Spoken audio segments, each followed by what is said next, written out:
Questions, Just a couple. at least. Yeah. Kevin, thank you. Let's bring in former federal prosecutor Joe Moreno.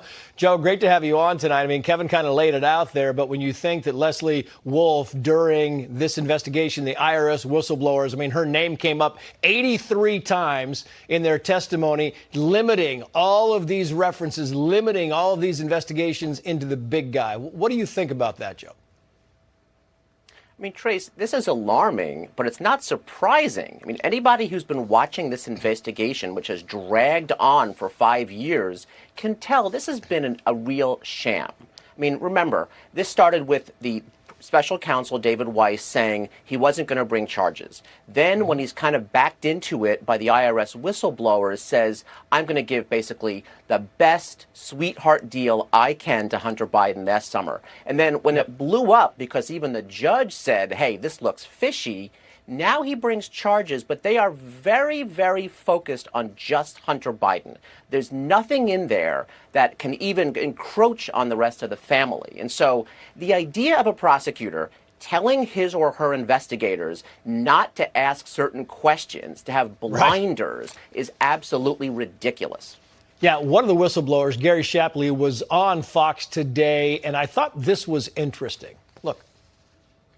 What President Biden was basically doing through Hunter Biden was allowing Hunter Biden to get these deals where there's no discernible actual product being produced. So it's really just peddling of the influence. There's ample evidence that shows that President Biden was involved in Hunter Biden's businesses in some way, shape, or form.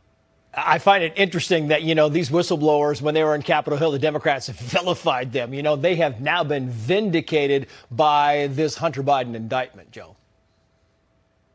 You know, Trace, there's a lot of smart people out here, but not a lot of us get put on the board of a foreign energy company and get paid $1 million a year, right? It seems to be only if your last name is Biden do you get that sort of a deal.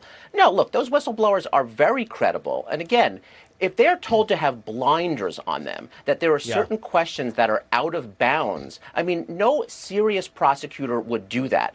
Investigators are your fact finders. They are professionals who know how to ask questions and what to look for. If you're telling them that things are off limits, you're impeding the investigation. And again, no real prosecutor who's really pushing a case would ever do that.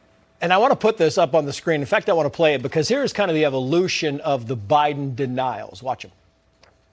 I've never spoken to my son about his overseas business dealings. The president was never in business with his son. I just don't have anything else to add. Let me state as clearly as I can. My father was not financially involved in my business. Never involved in business, and now it's gone into, well, not financially involved in the business. Oh, the changes they make. I've got 15 seconds for you to wrap us up, Joe.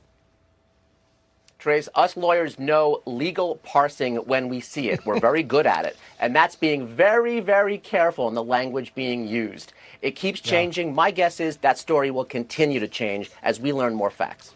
Joe Moreno, great to have you on as always. Thank you, sir. Well, meantime, the mayor of Boston is playing defense tonight over a holiday party for city